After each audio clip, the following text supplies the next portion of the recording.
Okay, today we're going to test a little bit on brightness.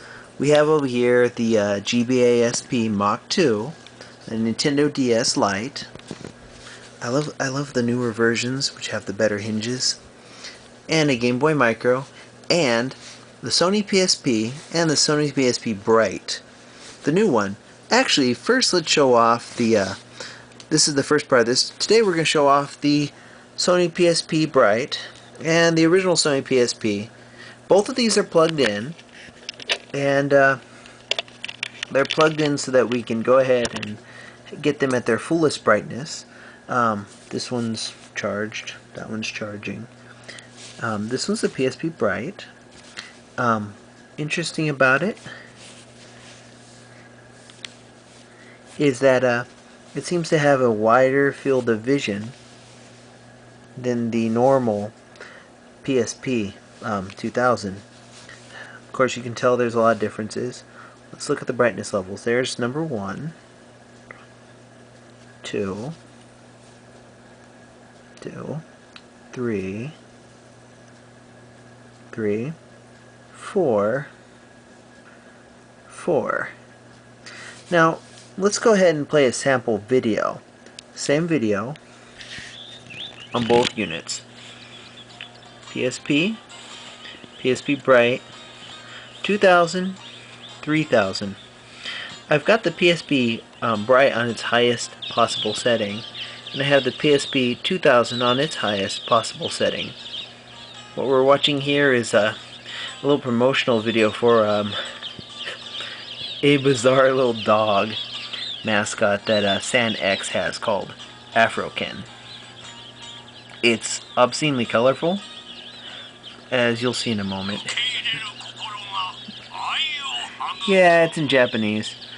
This will be absolutely butchered on YouTube, but as you can see, there's a really good test of it. Check it out. All the colors, all the time.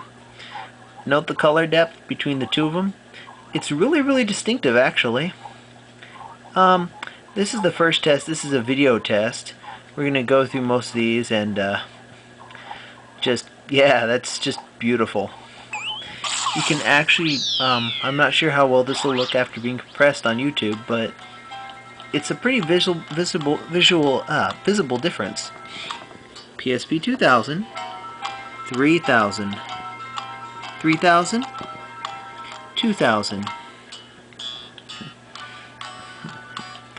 Also, if this were a higher definition video than what you'll see on YouTube, you could also tell that the PSP 2000 does actually ghost a little bit, whereas the 3000 does not. It may ghost on some games a little, like Popolocroy, which is has this weird thing to it, but it's nowhere near as unplayable as it was on the original PSP and on the PSP 2000. But you can tell the color difference in these. The color depth is so much better on the PSP 3000. It's kind of ridiculous. Also, I like the fact that the buttons seem to be better on the 3000 than they are on the 2000. For example, the 2000, the pads behind there push outwards, whereas the pads on the 3000 push inwards. So you've got better response times for these buttons, and they have more of a clicky feel to them than the 2000.